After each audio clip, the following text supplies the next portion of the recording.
우리는 지금 이제 자존감 체조 한번 또 할까요? 자, 한번 해봅시다. 자, 손 머리 얹고 자기를 축복하면서 시작.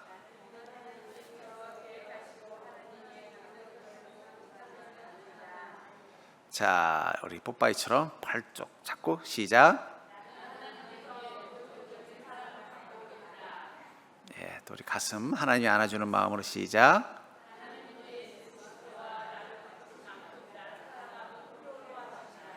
자, 마지막으로 우리 두 손을 꼭 깍지지면서 시작. 네, 여러분 우리가 사람들에게 상처받고 또 사람들에게 실망하는 이유는 우리가 사람들에 대한 너무 많은 기대를 가지고 있기 때문이에요. 왜냐하면 우리가 의지할 수 있는 존재가 사람이기 때문입니다. 근데 사실은 그 사람들이 죄인이고 타락한 자이고 또 허물이 많은 자들이에요. 그렇기 때문에 우리는 사람들에게 기대하지만 기대보다는 실망을 더 많이 느끼죠. 저는 어릴 때부터 이게 책을 좋아하는데 특별히 이 소설책을 좋아하는 이유 중에 하나가 뭐냐면 이 소설책을 보면요, 이 사람들의 그 위선적이고 허울한 모습을 너무 잘 묘사해놓는 그런 글들을 많이 봐요. 그러면서 이런 모습들이 사람들 속에 있구나 하는 것을 저는 책을 통해서 간접적으로 많이 경험했습니다. 그런 의미에서 우리가 사람들에게 상처받는 것은 내가 불행해서 그런 것도 아니고 내가 운이 나빠서 그런 게 아니라 그게 사실은 우리가 이 땅에서 우리가 겪어야 되는 죄인의 운명이에요. 하나님도 뭐라고 하셨어요? 아담과 하와가 범죄하고 나서 그들이 이 땅에서 아담은 어떤 고통을 겪는다고 그랬어요? 하루 종일 수고해야 근근히 먹을, 좀 좋은 거 거둘만 하면 또 가시가 나와서 다 뺏어간다고 말하죠. 또 하와에게 뭐라고 말했어요? 너는 남편에게 지배당하고 또 애를 낳고 해산하는 수고를 겪는다. 결국 사람들에게 상처받고 지치는 그게 인생이라고 말하고 있다는 것입니다. 거기서부터 극복할 수 있는 것은 결국은 하나님의 사랑을 경험하는 것이죠. 특별히 우리 쓴뿌리라는 우리 안에 가장 깊은 내면 속에 있는 우리의 믿음을 성장하지 못하게 하고 우리 삶에 좋은 정서적인 감정들을 경험하지 못하게 하는, 그러니까 어릴 적에 사랑을 많이 못 받은 사람들이 또 마음에 쓴뿌리가 있는 사람들이 정작 자기 인생에 자기를 사랑하는 사람을 만나도 그 사람이 주는 그 사랑을 느끼지 못하는 경우가 참 많다 그래요. 그게 다 쓴뿌리 때문이라는 거죠. 근데 이 쓴뿌리를 없애는 제일 좋은 방법이 뭐냐? 그게 용서라는 단어 속에 들어있다라고 말씀을 드렸어요. 그래서 오늘은 사과, 용서에 대한 바른 태도에 대해서, 왜냐하면 우리가 생각하는 용서가 성경적이지 않을 수 있다는 거죠. 그래서 이 용서에 대한 바른 태도에 대해서 한번 나눠보겠습니다. 첫 번째가 뭐냐? 상대방이 누구든지 간에 객관적으로 직시하여 내가 받은 가해와 악 영향을 인정한다. 용서라는 건 뭐냐면 그 사람이 내 편이면 무조건 덮어주고 남의 편이면 더 과대하는 게 아니라 객관적으로 바라볼 수 있다는 거예요. 제가 요즘 가끔 보면은 어릴 적에 어떤 학대를 당했던 또 뭐 의붓 또 어떤 아버지에게 뭐 학대를 당한 사람들이 나중에 그걸 고발한다고 할 때 그 계기를 보면 뭐냐면 그 안에 있을 때는 자신이 어떤 학대를 당하는지를 몰랐다가 나와서 의미 있는 좋은 성인을 만나서 이야기를 통해서 자기를 객관화하는 경우들이 있다라는 거죠. 그러니까 여러분들 우리 안에도 내가 받은 가해와 악영향을 인정하는 건 필요해요. 맞아. 그러니까 여기 이거 되게 중요한 겁니다. 여러분, 우리 부모님들, 우리 가족들, 또 내가 경험했던 상황들은 다 선한 것은 아니죠. 좋은 사람만 만난 건 아닙니다. 학대를 경험하기도 하죠. 그러면 그것이 내 마음속에 두 가지로 반응해. 하나는 분노. 근데 이 분노를 가져도 어떻게 돼요? 해결이 안 되는 거예요. 그럼 어떻게 되느냐? 그 반대로 수용을 합니다. 어떻게 수용하냐? 그는 그럴 수밖에 없었다. 그가 옳았다. 내가 문제가 있다라는 행동을 통해서 자신이 피해자라는 것을 인정하지 못하는 경우들이 있다라는 거예요. 근데 이거를 극복하려면 첫 번째가 뭐냐? 이 상황이 어떤 건지를 정확하게 인정하는. 그래요. 우리 아버지가 나에게 자식에게는 하지 않으면 안 되는 너무 험한 일을 하셨어. 이거 인정하는 건 되게 중요하다는 거예요. 그때 친구 걔가 나한테 했던 것은 그건 정말 잘못된 거고 부당한 거였어 라는 걸, 이걸 받아들이는 건 되게 중요해요. 안 그러면 둘 중에 하나예요. 자신이 탓하든지 아니면은 그 상황을 자꾸 잊어버리려고 하는 것입니다.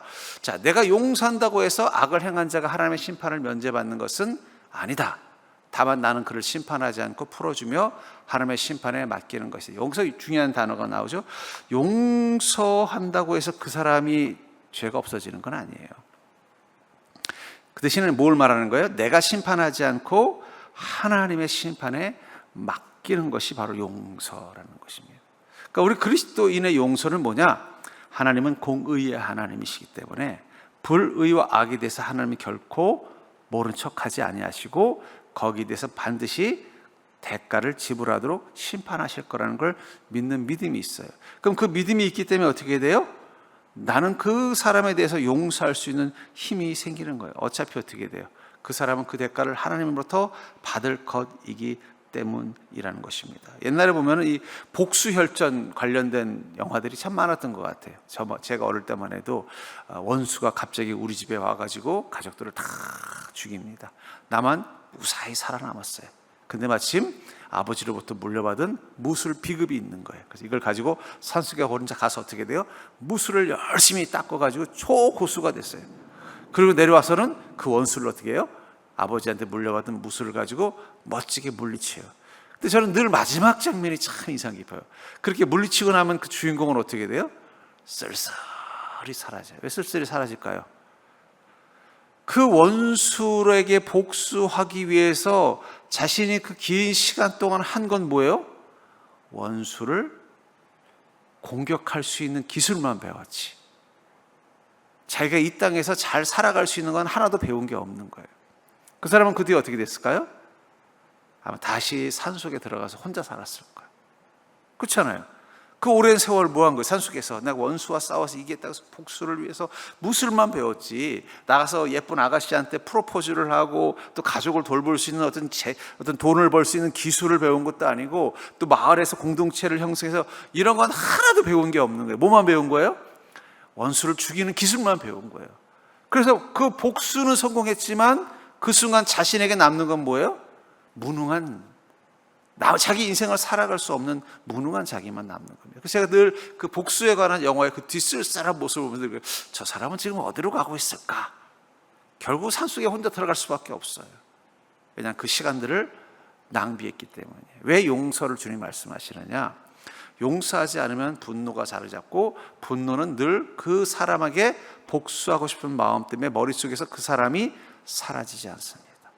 사라지지 않기 때문에 그는 지금 내 삶 속에서 다른 사람들을 만나도 그들에게 집중할 수가 없는 것이고 또 가끔씩은 그 사람과 비슷한 사람의 느낌을 주는 사람을 만나면 이유 없이 분노하기 때문에 그 사람과의 관계가 망가지게 돼 있어요. 그러다 보면 자기 인생을 제대로 살아갈 수 없는 악영향을 주기 때문이라는 거예요. 히브리서 10장 30절에 보면 원수 갚는 것이 내게 있으니 내가 갚으리라 하시고 또 다시 주께서 그의 백성을 심판하리라 말씀하신 것을 우리가 아노니. 왜 우리는 하나님이 반드시 있어야 된다고 믿느냐? 저는 하나님이 반드시 계시다고 믿습니다. 그것을 과학적으로 증명하는 게 중요한 게 아니라 절대적으로 필요하다고 생각해요. 안 그러면 이 불의한 세상을 우리 억울해서 어떻게 살아요? 그렇죠? 악인들이 더 잘 되고 악인들이 더 힘을 가지고 있고 또 이 세상에 감당할 수 없는 불행한 일들, 감사하게도 나에게는 닥치지 않았지만 저 뉴스라는 TV 너머에서 일어나는, 저는 가끔 그 뉴스라는 TV 너머에서 일어나는 거기 연약한 한 사람들, 연약한 가족들, 힘없는 사람들이 그 불의와 악과 비극 속에서 고통받는 모습을 보면은 아이고, 그냥 내가 이런 거에 안 들어가 있는 것만 감사할 게 아니라 저 사람들에게는 어떻게 마음을 살아갈까? 그 사람 평생 그 마음속에 그 고통에서부터 자유하지 못하는 삶을 살아갈까? 근데 감사하게도 하나님도 분명히 그 뉴스를 보고 계실 거라는 거예요. 하나님도 그 뉴스를 보고 계시면 어떻게 되겠어요? 그 악인들을 그냥 놔두지 않으시겠죠. 그러니까 심판을 말씀하고 계시죠. 용서란 증오심을 좋은 감정으로 바꾸려고 노력하는 것이 아니고 하나님의 명령이기에 나의 감정과 상관없이 의지적으로 순종하기를 결정하는 것이다. 그러니까 용서란 건 뭐냐면 억지로 그 사람을 좋아하게 되는 게 아니에요.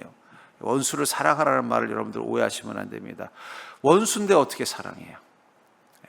원수를 사랑하라는 말은 원수에게 증오하고 미워하는 마음으로 그의 영향 속에, 지배 속에 있지 말라는 거예요. 그게 원수를 사랑하는 것입니다. 그게 제일 좋은 방법이 뭐예요? 용서하는 것이다라는 거죠. 그러니까 용서라는 건 내가 이제 그 사람을 좋아하겠다는 뜻이 아니라 나의 감정과 상관없이 그 사람과의 관계 속에서 하나님이 명령하신 대로만 관계를 맺겠다. 일종의 그런 의미에서 그리스도인들은 어떤 존재라고 해야 될까? 일종의 어떤 주님이 주시는 그 명령 앞에 순종하는 책임감으로 관계를 맺는 사람들이에요. 우리는 그런 경우는 없겠지만 가족들로부터 심하게 학대를 받은 사람들이 있죠. 그런 사람들 같은 경우는 어떻게 돼요? 그 가족에 대한 심한 증오심을 갖고 살아야 돼요. 근데 또 증오심과 함께 또 뭐가 있느냐? 죄책감이 있어요. 가족들을 내가 사랑해야 되는데 하는 그 죄책감 때문에 또 양쪽으로 고통받는 겁니다. 그런 사람들에게 제일 좋은 용서는 뭐냐? 그 사람으로 인해서 당한 피해에 대해서는 자기가 그것을 객관적으로 인정하고, 하지만 내가 가족으로서 더 이상 그 사람이 나를 학대하지 못하도록 나를 지켜내면서도 내가 그 사람의 가족으로서의 나의 할 도리는 할 수 있게 되는 것, 그거를 성장이라고 표현할 수 있는 것입니다. 용서는 내가 청하기 전에 하나님 먼저 나를 용서하셨고 예수님이 그렇게 하셨으며 지금도 나를 용서하시기에 그 태도를 나도 따르고 선택하는 것이다. 여기 중요한 단어가 나옵니다. 왜 우리가 용서라는 단어 앞에 고민하느냐? 우리가 하나님으로부터 용서함을 경험한 자들이기 때문이라는 거예요. 우리가 죄인입니다. 우리가 죄인이기 때문에 하나님의 용서를 경험한 자이기 때문에 하나님도 나에게 그를 용서라는 그 명령 앞에 순종할 수 있는 힘이 생기는 거예요. 우리가 만약에 아무 죄가 없고 흠이 없는 사람이라면은 다른 사람이 나에게 악을 행한 것에 대해서 우리는 충분히 거기에 대한 뭔가 대가를 요구할 수도 있을 거예요. 근데 우리도 어떤 자예요? 죄인이라는 거예요. 이 가늠한 여인이 잡혀왔을 때 주님께서 그 여인을 용서하지 못하고 돌로 쳐 죽이려고 하는 사람들에게 뭐라고 말씀하셨어요?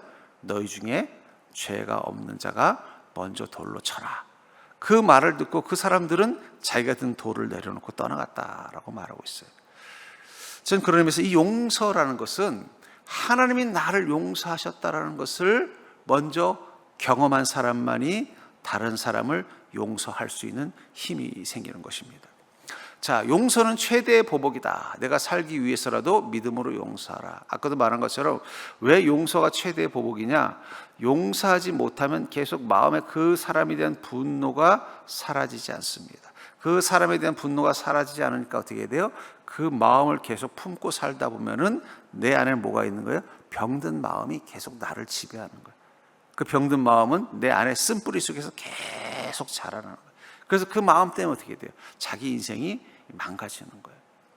가끔 영화에서도 봅니다만은 어느 한 여학생이 예를 들면은 중고등학교 때 그 불량배들에게 심각한 성폭행을 당하고 그것 때문에 고통받고 그것 때문에 분노하다가 어느 날 복수를 하려고 큰 마음을 먹고 찾아가 봤더니 그 사람들이 벌써 어떻게 돼요? 나름대로 자기 인생의 대가를 지불하고 있는 걸 보는 거예요. 감옥에 간다든지 그 인생이 망가졌다든지.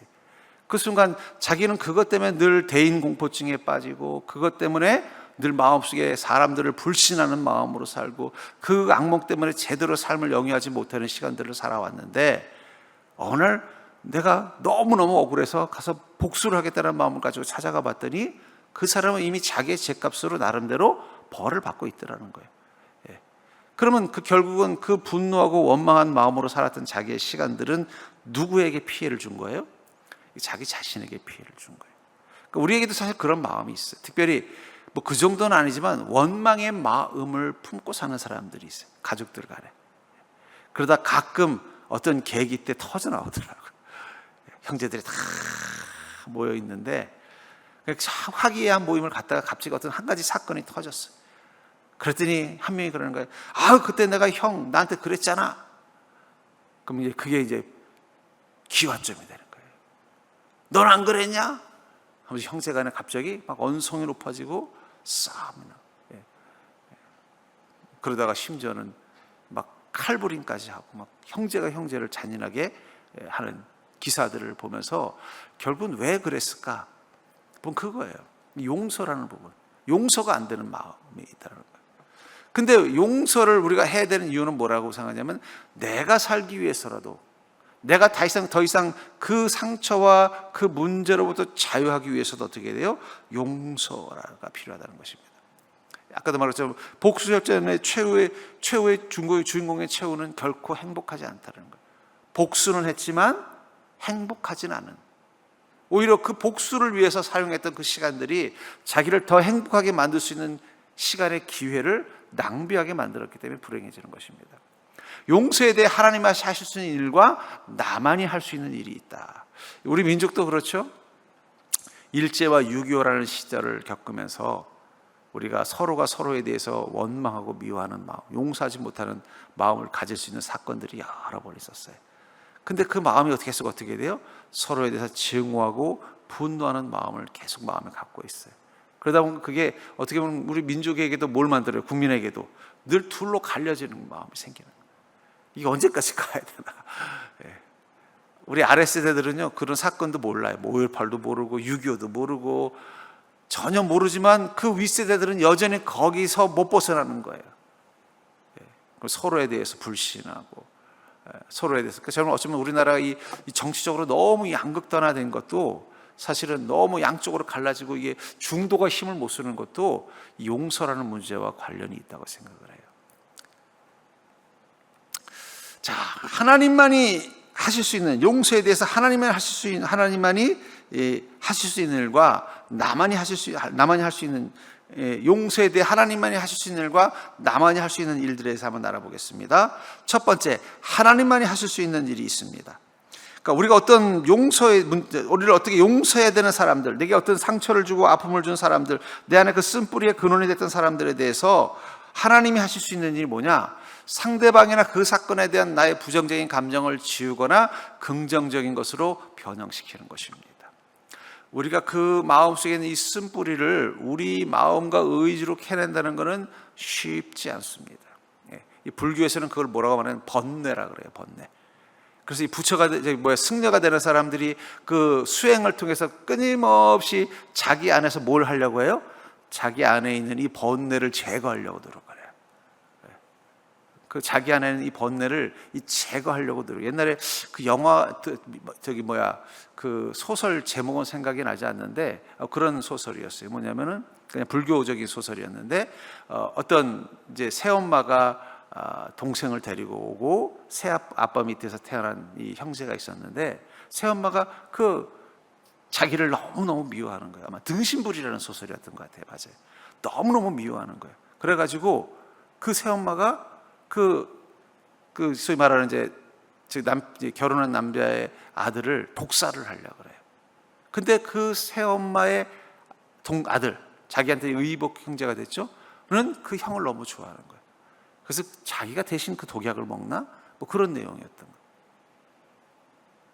그 순간 이제 이 상황이 어떻게, 결국은 그 새엄마는 저놈이 있어서 그냥 내가 힘들어 해서 죽이려고 독살을 하려고 했는데, 그걸 옆에서 보고 있었던 그 엄마의 아들이 대신 그 독약을 먹고 죽어요. 그 일로 인해서 이 주인공은 뭐 승려가 된다, 뭐 그런 내용의 소설을 보면서 결국 그 모든 인간의 고민과 갈등과 이 근원 속에는 용서의 문제가 있다라는 생각이 들어요. 그래서 이제 번뇌라고 하죠. 근데 뭐 저는 불교의 장점은 뭐냐? 인간의 마음에 대해서 성경보다는 더 깊게 연구했다라는 거예요. 그래서 불교의 이 인간의 마음을 연구한 부분은 되게 긍정적인 부분입니다. 그러니까는 그 부정적인 마음이 한번 생기면은 그 안에 사라지지 않기 때문에 어떻게 돼? 그거를 그 불교에서는 빼내려고 어떻게 해야 돼요? 계속 불경을 외우고 또는 수행을 하고 이렇게 하잖아요. 근데 우리는 그렇게 해서 빼내는 게 아닙니다. 우리가 빼내는 게 아니라 누가 빼내요? 성령님이 빼내주시는 거예요. 이게 다른 점이에요. 그러니까 불교적인 해결법은 뭐예요? 불교는 자기가 깨달음을 통해서 그걸 스스로 빼내야 돼요. 마치 뭐와 같다고 할까요? 내가 총을 맞았어요. 총알이 박혔어요. 이걸 내가 스스로 빼려면 쉬워요, 안 쉬워요? 이거 얼마나 어렵겠어요. 자기가 그 통증을 참아가면서 칼을 갖다가 들고서 소독을 한 다음에 자르고 이 안에 손을 핀셋을 넣어서 빼내는 건 엄청 고통스러운 일이에요. 근데 그 그 총알을 가지고 의사를 만나러 가면 어떻게 돼요? 쉬워요. 의사는 제일 먼저 뭘 하게 되겠어요? 저에게 진통제를 놔주겠죠. 혹은 마취를 하기 위해서 또 잠들게 해주겠죠. 그럼 잠든 사이에 어떻게 돼요? 그 안에 있는 총알을 제거하고 꿰매주는, 완전해지는 거죠. 그러니까 우린 기독교적인 의미에서 이 마음의 치유는 우리가 하는 것이 아닙니다. 우리 안에 성령님께서 하시는 것입니다. 그래서 우리는 성령님께서 우리 안에서 하시기 위해서 우리가 그것을 맡기는 것을 뭐라고 표현하느냐? 순종이라고 표현하는 거예요. 순종. 왜 우리가 주님의 말씀을 따라서 내가 순종하는 삶을 살아가는 이유가 뭐냐면 그 순간 성령님이 내 안에서 그 문제들을 치료하고 해결하는 거예요. 예수님께서 그 말씀에 누가 너에게 오른뺨을 때리거든 왼뺨도 돌려대라. 여러분, 이거를 실행한다는 건 쉬운 일이 아니죠. 그것도 내가 너무너무 싫은 사람이 내 뺨을 때렸는데 왼뺨도 돌려대라면 이거 미친 사람이죠. 근데 중요한 건 그 말을 누가 하신 거예요? 하나님이 내게 하신 거라는 거예요. 하나님이 내게 하셨기 때문에 어떻게 돼요? 거기에 순종하는 거예요. 저는 옛날에 부흥회 때나 이럴 때 보면은 이 소위 말하는 간증 같은 걸 많이 할 때가 있었어요. 그때 이제 부흥사님이 이제 본인이 이제 경험했던 사례들을 얘기하면서 아주 며느리를 못 살게 구는 시어머니가 있었나 봐요. 그래서 며느리를 못 살게 구는 시어머니가 있어가지고 막 너무너무 괴로워서 하나님께 기도를 했대요. 하나님 어떻게 하면 좋습니까? 그랬더니 하나님 뭐라 하면, 야, 너의 시어머니 내가 원수를 사랑하라고 하지 않았니? 미워하지 말고 더 사랑해줘라 그러더라고요. 아유, 하는 것도 미워 죽겠는데 더 사랑하라고 하니까 얼마나 힘들겠어요. 그렇죠? 그런데도 꼭 참고 하나님이 시키셨으니까 순종하겠습니다 하면서 그 다음부터는 좀 시어머니 태도를 바꿨대요. 밥도 시어머니는 갓 지은 밥만 드리고 맛있는 음식도 시어머니 먼저 챙겨드리고. 그랬더니 갑자기 시어머니가 그러더라고요. 야, 너 왜 그러냐? 무섭다 그러더라는 거예요. 사실은 그 시어머니의 구박의 일부분은 그 며느리에게도 있었던 거예요. 어떤 거예요? 시어머니가 마음에 안 드니까 자기도 모르게 어떻게 돼? 자꾸 시어머니의 마음에 불편한 행동을 하는 거예요. 그럼 또 시어머니는 또 시어머니대로 어떻게 돼요? 막 그렇지 않아도 아들도 뺏겨서 억울해 죽겠는데 이 며느리가 자기를 불편하게 하니까 더 미우니까 이제 더 사상건건 괴롭혔다는 거예요.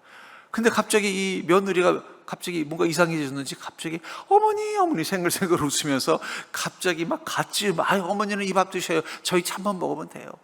그리고 뭐 가면 좋은 고기 있으면 처음에는 여기다 혹시 독을 탔나? 근데 그렇게 시간이 지나다 보니까 아유 얘가 나를 정말 잘해주는구나, 사랑하는구나. 그래서 전 재산을 며느리한테 물려줬대요.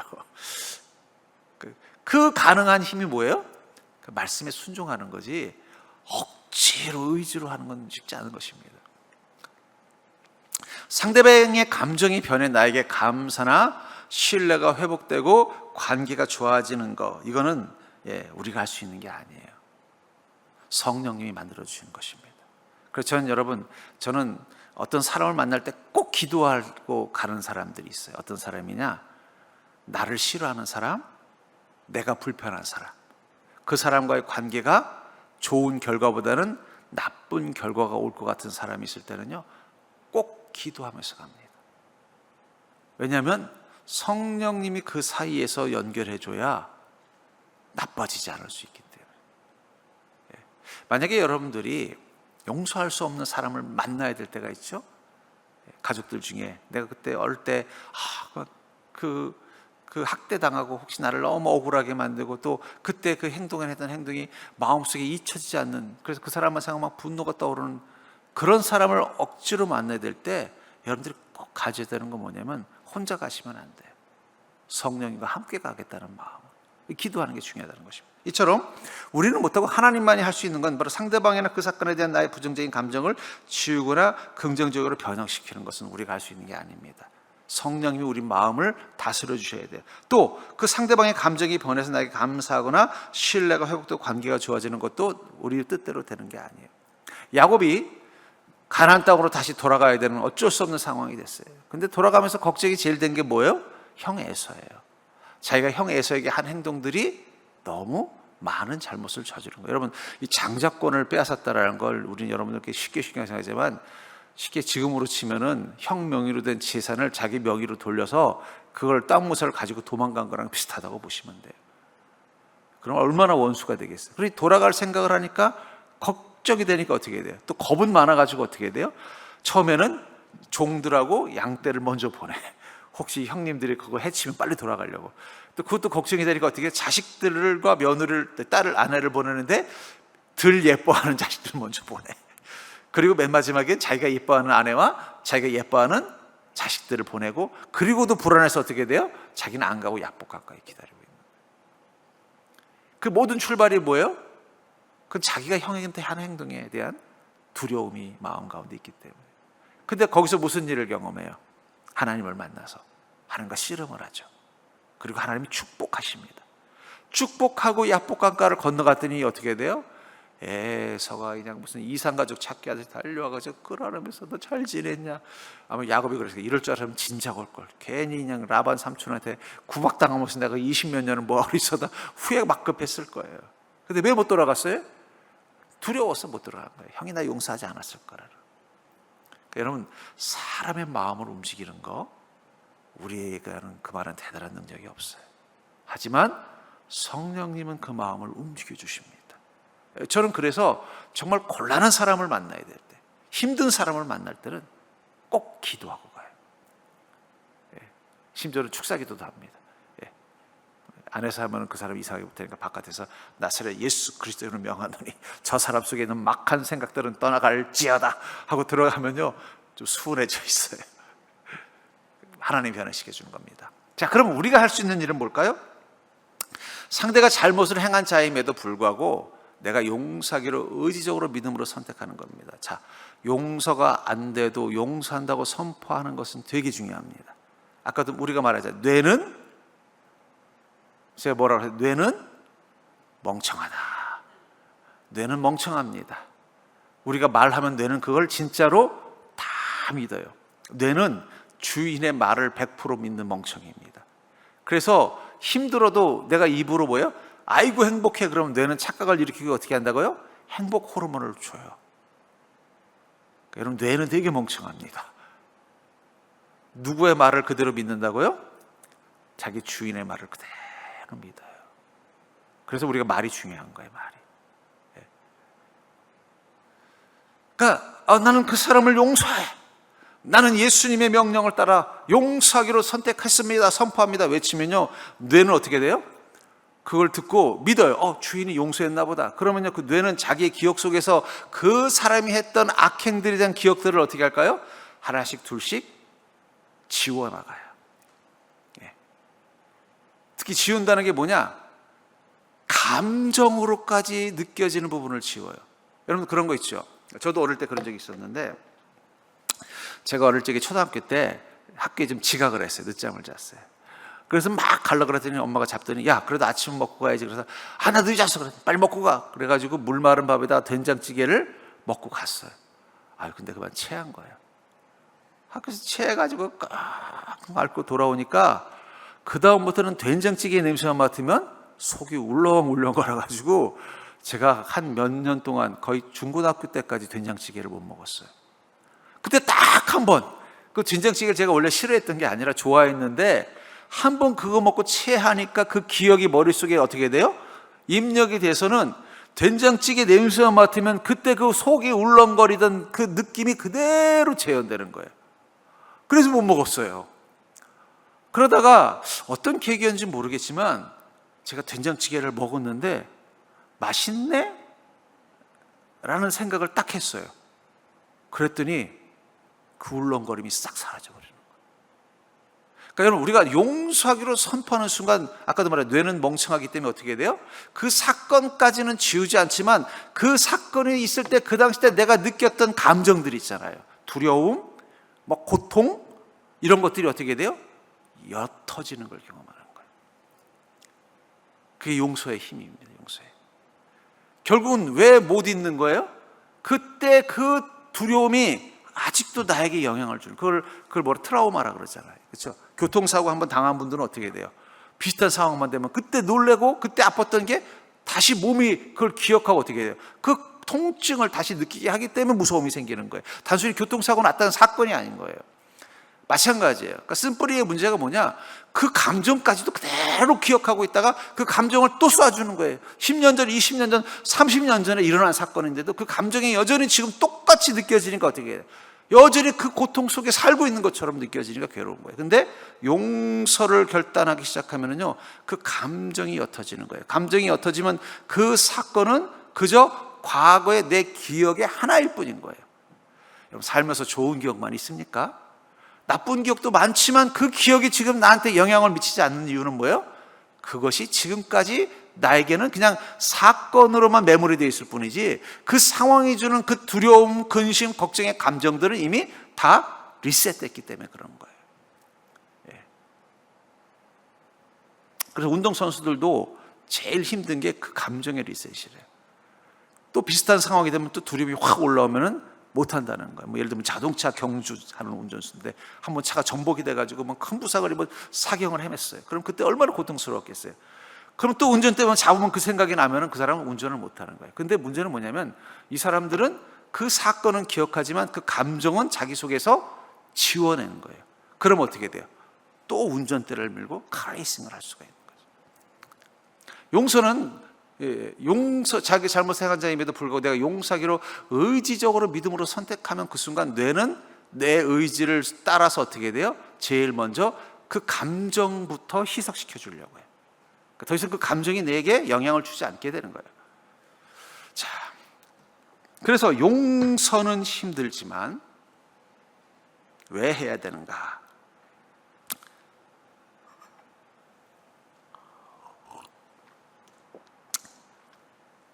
용서하기로 결심하면 결과를 두려워 말고 하나님께 맡기라. 하나님께서 일하시며 새 길을 내실 것이다. 저는 전에 그 밀양이라는 영화 여러분들 보셨을 거예요. 아마 전지현 씨인가요? 전도연 씨인가? 하여튼 그 주인공을 하는 밀양이라는 영화의 주제는 사실 용서에 관한 주제예요. 그 여자 주인공이 남편이 죽고 자기 아들과 함께 밀양이라는 곳으로 이주를 합니다. 근데 왜 밀양으로 이주했느냐? 거기가 남편의 고향이에요. 근데 중요한 건 남편이 죽을 때 어떻게 죽었느냐? 다른 여자랑 바람을 피우다 죽었어요. 그럼 보통 어떻게 돼요? 남편의 기억을 지우기 위해서 다른 동네 가서 사는데 남편이 어릴 때 살던 동네로. 그때부터 그녀의 마음속에 뭐가 있는 거예요? 분노가 있는 거예요. 용서하지 못하는 남편. 그리고 거기서 이제 자기가 이제 기죽지 않으려고 거짓말을 해요. 아, 내가 사실은 돈이 많아서 땅도 좀 사고 집도 좀 살려고 하는데 지금 이사 와서 그냥 지금 뭐 이렇게 좀 뭐 피아노 학원 하고 있습니다. 근데 마침 그 아들을 학원에 보낸 학원 원장이 돈이 궁해서 어려움을 겪고 있는데 그 이야기를 들은 거예요. 그래서 그 아들을 어떻게 해요? 납치해서 돈을 협박해서 받아내려고 하는. 근데 알고 보니까 돈이 없었어요. 거짓말이었어요. 그리고 그 아들은 죽임을 당해요. 근데 그 아들을 유기할 때 동참했던 사람이 하나가 있었어요. 바로 그 원장의 딸입니다. 고등학생. 그리고 그 원장은 죄가 발각돼서 감옥에 들어가고 그 딸도 소년원에 들어가요. 그리고 그녀는 절망에 빠져 있어요. 그러다가 교회를 와요. 교회 와서 신앙이라는 걸 받게 돼. 그리고 말씀을 받더니 용서하라. 그날 갑자기 그런 거예요. 자기 그 약물이 구역 식구들한테 내가 내 아들을 죽인 그 학원 원장 면회 가서 내가 당신을 용서하겠다고 말하겠습니다. 그랬더니 다 말리는 거예요. 그건 하지 말라고. 그건 아니라고. 근데도 그녀는 그렇게 하겠다고 가요. 가서 지금 말하는 이제 면회를 했어요. 갔더니 그 학원 원장이 그냥 얼굴이 불이 탁 죽을 줄 알았더니 환한 얼굴로 와서 아이고 자매님도 예수님을 만나셨군요. 저도 여기서 예수님을 만났습니다. 주님이 나를 용서해 주셨어요. 환한 얼굴을 보더니 그녀가 충격을 받아요. 그래서 나오면서 절규하는 거예요. 내가 용서하지 않았는데 하나님이 어떻게 그 사람을 용서해 줄 수 있냐. 그리고 그 다음부터는 교회를 핍박해요. 막 장로를 유혹하고 막 예배를 회방하고. 그러다가 다시 자기 골방으로 들어가요. 하루하루를 무기력하게 살아요. 왜냐하면 용서가 안 되는 거예요. 용서가. 근데 저는 마지막 장면이 참 인상 깊었어요. 뭐냐면 그녀가 어느 날 갑자기 햇살이 따뜻한 날 자기 머리가 너무 길게 자란 걸 보고 미용실을 갑니다. 그 미용실 의자에 딱 앉아 있는데 하필이면 자기 머리를 잘라주려고 온 그 미용사가 바로 그 원장의 딸인 거예요. 그 원장의 딸이 울먹이면서 그러는 거예요. 죄송해요. 근데 그녀는 뿌리치고 나와요. 그러니까 인간이 인간을 용서한다는 거, 그건 쉬운 일이 아니에요. 그렇죠?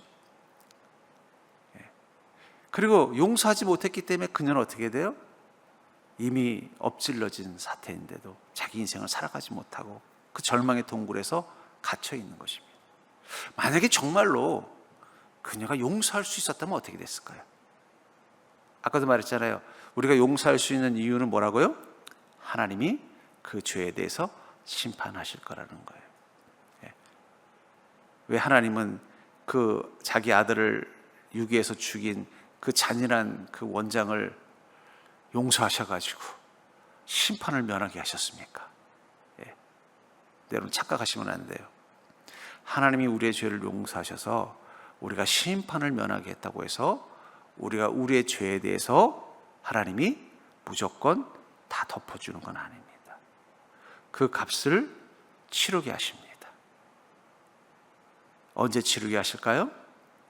날마다 자기를 부인하고 자기 십자가를 지는 시간들을 통해서 치르게 하시는 거예요.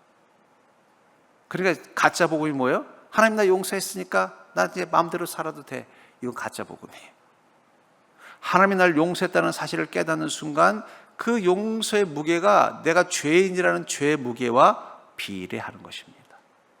하나님의 용서가 엄청난 큰 무게라는 걸 깨닫게 되는 순간 내가 얼마나 큰 죄를 지은 자인지를 깨닫게 되니까 그 다음부터 어떻게 돼요?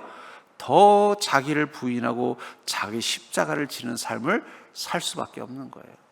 베드로가 예수님을 3번 부인한 것이 얼마나 큰 죄인지를 깨달았기 때문에 주님이 3번 물어보시잖아요. 뭐라고 물어요?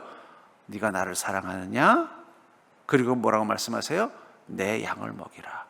여러분, 아니 내가 예수님을 3번 부인했어요. 그랬더니 주님이 오셔서 그러는 거예요. 너 나 사랑하니? 아, 예, 사랑합니다. 내 양을 먹여라. 예, 감사합니다. 이제부터 열심히 주님의 양을 키울게요. 라고 하면은 내가 주님을 부인한 게 그렇게 대단한 죄가 아닌 것처럼 느끼죠.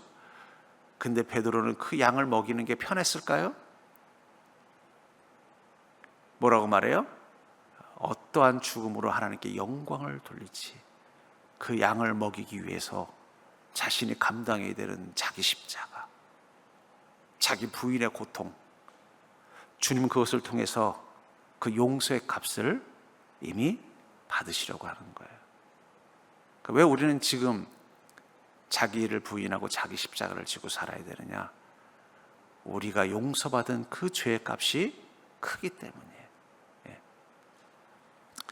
제가 영어로 잠깐 빠졌습니다만은, 그러니까 여러분들, 우리는 하나님께서 용서하기로 하신 그 은혜를 누리고 가는 것입니다. 그래서 용서하기는 힘들지만 용서하기로 결심하면 결과를 두려워 말고 하나님께 맡길까. 용서의 가장 핵심 포인트는 뭐라는 거예요? 하나님께 맡기는 것입니다. 하나님께. 저는 그 살인의 추억이라는 옛날에 영화를 보면서 그 영화를 보면 저도 막 화가 나더라고요. 그래서 저런 사람들은 반드시 잡혀야 된다고 그냥. 어떻게 경찰들이 저런 악한 자를 못 잡고 말이야. 그냥 막 분노하면서 저도 그 영화를 본 적이 있어요. 도저히 그때 놓친 경찰들 누군지 얼굴 한번 보고 싶더라고요. 근데 나중에 DNA로 밝혀봤더니 그 살인범이 어디 있었어요? 이미 감옥에 가 있더라고요. 종신형을 받고 가 있더라고요. 인간이 줄 수 있는 제일 큰 벌을 받고 있더라고요. 그러니까 여러분들, 우리가 용서하지 않아도 그 사람은 이미 하나님의 심판 가운데 있습니다. 그러니까 여러분들이 용서하거나 용서하지 않는 것이 그 사람에게는 아무 영향이 없어요. 중요한 건 용서한 나와 용서하지 못한 나만 차이가 있는 거예요. 그 사람은 그 하나님의 심판의 스케줄 가운데 있는 것입니다. 그래서 용서하기로 결심하면 결과를 두려워하지 말고 하나님께 맡겨. 하나님께 맡겨. 왜냐하면 용서하기로 결심하고 나면 뭐가 보여요? 나를 힘들게 했던 그 사람이 여전히 행복하고 잘 사는 게 보이면은요, 자신이 용서하기로 결심한 것이 후회되는 거예요. 마치 그 밀양에 나오는 그 주인공처럼. 하나님께 맡기십시오. 그 사람이 야, 내가 용서했더니 더 잘 살고 집 엎드려 산다, 너무 절망할 필요 없어요. 그건 하나님께 맡기는 것입니다. 하나님께서 일하시며 세기를 내실 것이라는 거죠. 사탄은 가해자를 통해 몸과 환경을 파괴시킬 수 있으나 마음만은 당신 허락 없이 파괴시킬 수 없다. 두 번째로 왜 우리가 용서해야 되느냐? 그 사람의 그 악 뒤에는 누가 있다는 거예요? 마귀가 있다는 것입니다. 마귀. 모든 악의 근원에는 마귀가 있는 거예요. 결국 마귀는 어떤 관계를, 인간 세상을 만들고 싶어요? 서로를 용서하지 못하고 증오와 분노와 원망으로 가득 찬 자를 만드는 게 마귀의 역할이에요. 이 전쟁터에서 두 군대가 싸울 때 처음에는 총알이 날라오면 막 겁을 먹는데요. 그래서 어떻게 돼요? 나가지를 못한대요. 그러다가 한 명이 총에 맞아 죽잖아요. 그럼 그 순간 분노가 치밀어 오른다는 거예요. 그러면서 어떻게 해요? 우르르 가서 쏘는데 그 안에 뭐가 생기는 거예요? 분노가 생기는 거예요. 자기 편이 죽었다는. 그때부터 이제 두려움을 이기고 싸우게 된다는 그런 전쟁에 대한 이야기를 들으면서 마귀는 그렇게 하는 거예요. 이쪽과 저쪽을 어떻게 돼요? 원수를 만들어요. 그리고 한 사람에게 그 상처를 줘요. 그럼 분노가 어떻게 돼요? 이제 반대편을 향한 보복이 되게 돼요. 그럼 이제 이쪽이 또 보복당하면요, 또 반대편에 대한 증오. 그렇게 해서 어떻게 돼요? 인간 사회에 끊임없이 미움과 증오와 원망과 다툼이 사라지지 않게 돼요. 그러면서 서로가 자신이 선하고 자신이 피해자라고 말해요. 근데 사실은 둘 다 피해자예요. 가해자는 누구예요? 마귀입니다. 우린 영적으로 그걸 알기 때문에 이것을 스톱시키려면 뭐가 필요하다는 거예요? 용서가 필요하다는 거예요. 어떤 환경 속에서 당신이 하나님과 손을 잡으면, 하나님의 명령대로 선택하면 당신은 파괴되지 않고 더욱 강해지며 결국 모든 것은 회복되고 승리할 것이다.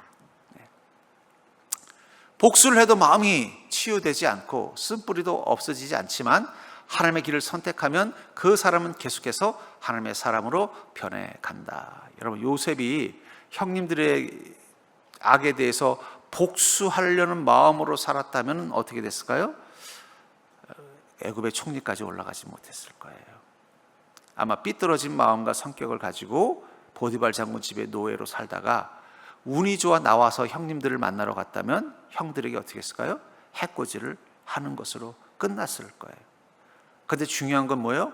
요셉은 그 안에서 형님들에게 복수하려는 마음을 갖지 않았다는 거예요. 자, 이 복수하지 않는 마음을 가지려면 가장 중요한 게 있습니다. 그건 뭐냐면 우리의 믿음이에요. 어떤 믿음이에요? 하나님이 나의 삶의 모든 것들을 주관하신다는 거예요. 내게 일어나는 좋은 일도 하나님이 주신 것이지만 내게 일어나는 아픈 일들도 하나님의 뜻이 있다라는 것을 받아들이는 게 필요해요. 그러면 그 고통과 힘든 상황도 어떻게 돼요? 하나님의 시선에서 볼 수 있는 마음이 생기는 거예요. 그러면 거기서 대하는 행동이 다르죠. 그래서 나중에 그 형님들을 만났을 때 요셉이 뭐라고 말해요? 형님들은 나를 해하려 하였으나 하나님이 이것들을 선으로 바꾸사 이 많은 자들을 구원하게 하셨습니다. 그러니까 요셉이 위대한 건 그가 형님들을 용서하는 마음으로 자기 삶을 살았다는 거예요. 그 분노, 그 피해, 그 악에 대한 분노와 원망으로 살지 않았다는 거예요. 그렇기 때문에 요셉은 계속 성장할 수 있었던 거예요. 그리고 자기 인생에 일어난 고난과 문제의 의미를 하나님의 시선에서 볼 수 있는 자가 되었기 때문에 하나님의 큰 일을 감당하는 자로 성장할 수 있었던 것입니다. 용서는 한 번의 결단으로 끝나는 것이 아니라 상처가 떠오를 때마다 반복해서 선택해야 하는 과정이다.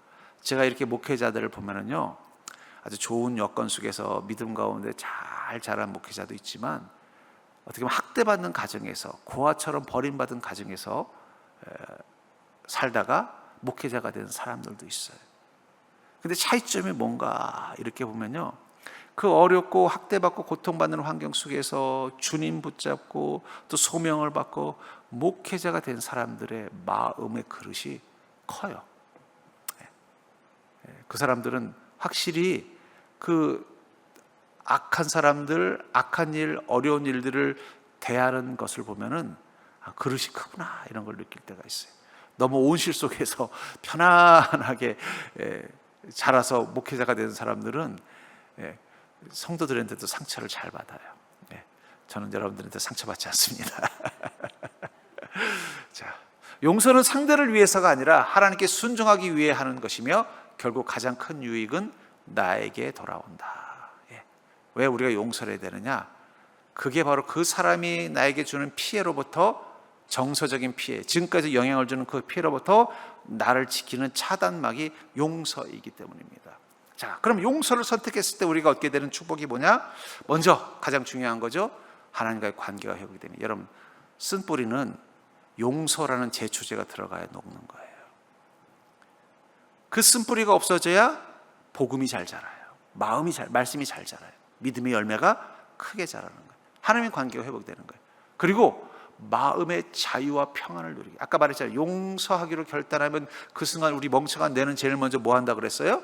나의 가해를 준 그 사람과 그 사건에 대한 기억뿐만 아니라 그때 그 느낌까지 여전히 나를 살아서 나에게 영향을 주는데, 악몽을 꾸게 만들고 그 순간 내 안에 몸을 굳게 만들고 내 안에 고통을 느끼게 했던 그 감정부터 어떻게 된다고요? 끊어준다는 거예요. 그러니까 어떻게 돼요? 잠을 편하게 자는 거예요. 그저께는 눈만 감으면 그때 사건이 떠올라서 또 깜짝 놀라서 깨고, 악몽을 꾸고, 비슷한 목소리만 들려도 막 움츠라고, 그런 고통이 여전히 내 마음속에 느껴졌는데 용서를 선포하고 나면요, 그게 약해져 가는 거예요. 약해져 가는 거예요. 뭐 기억은 안 없어져도 그 느낌만 없어져도 살 것 같은데 없어지고, 그래야 평안이 생기는 거예요. 그래서 자유함을 누리게 되는 것입니다. 분노와 미움으로부터 해방된다. 여러분들, 어떤 이유든 분노와 미움이 우리 안에 있는 한 우리는 온전할 수 없습니다.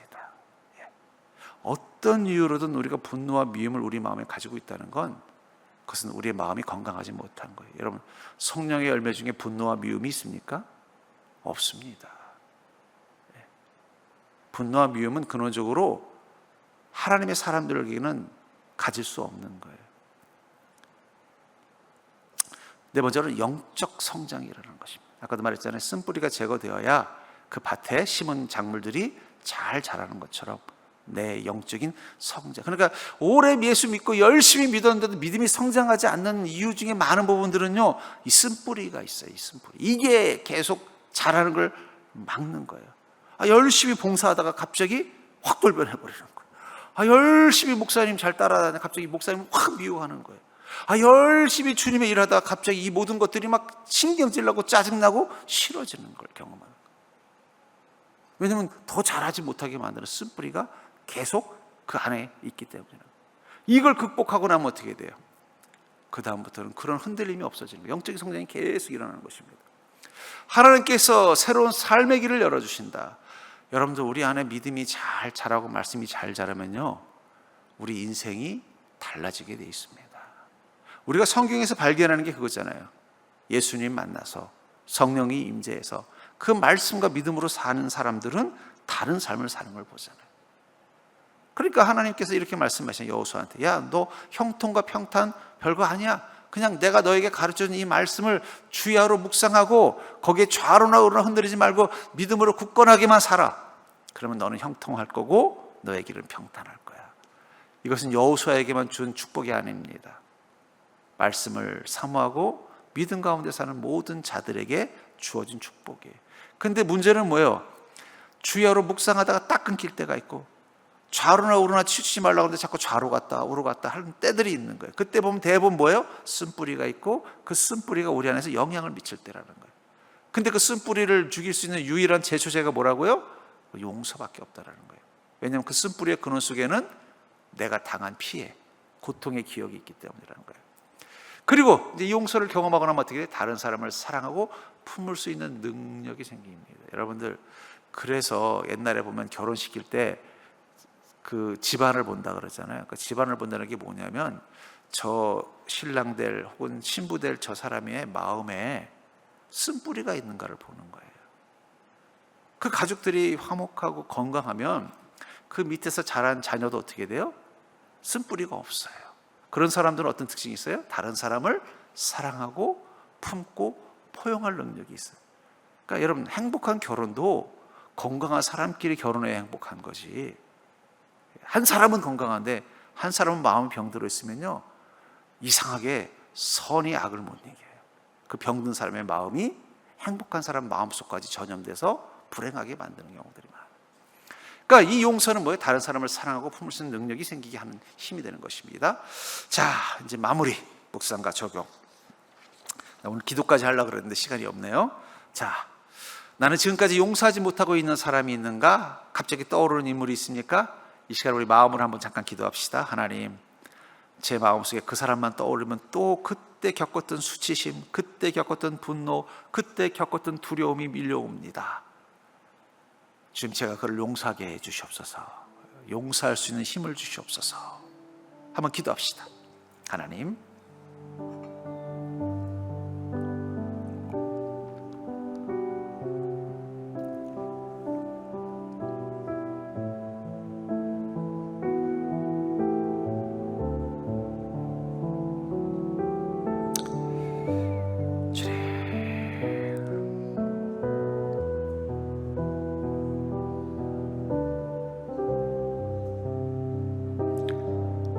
두 번째 질문은 그 사람을 아직도 용서하지 못하는 가장 큰 이유가 무엇입니까? 아까도 말했잖아요. 무시하거나 두둔하거나 회피하면 안 되고 객관화해야 돼요. 여러분들이 잘못한 게 아니에요. 그 사람이 심했던 것입니다. 여러분들이 못나서 그런 게 아니라 그때는 여러분들이 그걸 해결할 수 있는 능력이 없었던 때예요. 그 사람이 잘못한 게 맞습니다. 그걸 인정하는 것도 중요한 부분입니다. 내가 그 사람을 용서하지 못하는 가장 큰 이유가 무엇인지를 한번 또 묵상해 봅시다. 주님, 제가 그로 인하여 받은 그 깊은 상처가 내 마음에 남아서 여전히 그만 생각하면 분노하고 힘들게 하는 그 사건을 떠올립니다.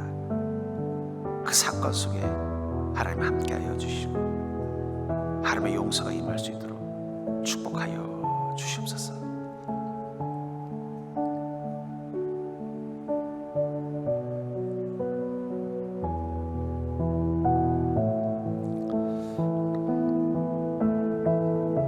우리 세 번째로는 지금 내가 이 문제를 가지고 기도하고 내 안에 있는 쓴뿌리를 바라보고 이 쓴뿌리를 만들게 한 그 가해자와 같은 사람들, 용서할 수 없는 그 사람들을 내가 생각하면서 고통스러워할 때 성령님이 내 안에서 무슨 말씀을 하실까 한번 생각해 봅시다. 지금 성령님이 나에게 주시는 말씀이 있다면 어떤 말씀일까를 한번 마음속으로 한번 묵상해 봅시다.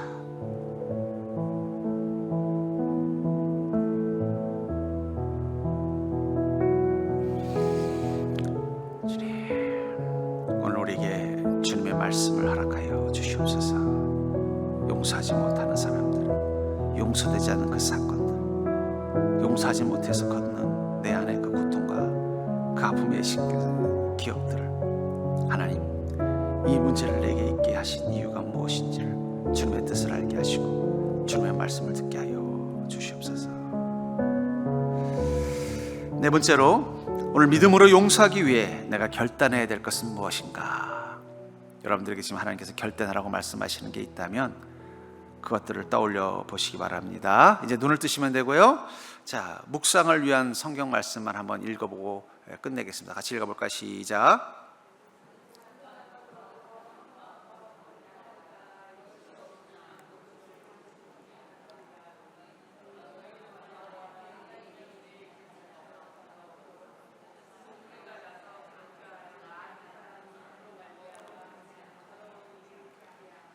에베소 4장 31절부터 32절 시작.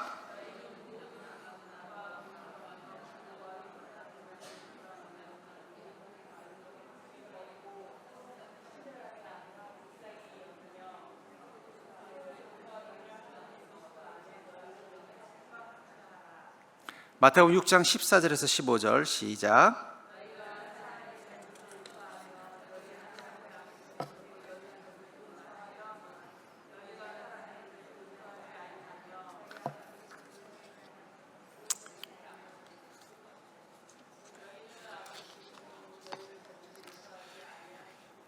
우리 이제 결단 기도하는 마음으로 한번 읽어보겠습니다. 시작. 하나님 아버지, 제 마음속에 있는 쓴뿌리와 미움과 분노를 주님 앞에 내려놓습니다. 저를 용서하신 예수 그리스도의 은혜를 기억하며 제 힘이 아니라 성령님의 도우심으로 용서를 선택하게 하옵소서. 상처를 붙들고 살아가는 사람이 아니라 은혜를 붙들고 살아가는 사람이 되게 하시고 제 마음을 자유롭게 하시며 참된 평안을 허락하옵소서. 예수 그리스도의 이름으로 기도드립니다. 아멘.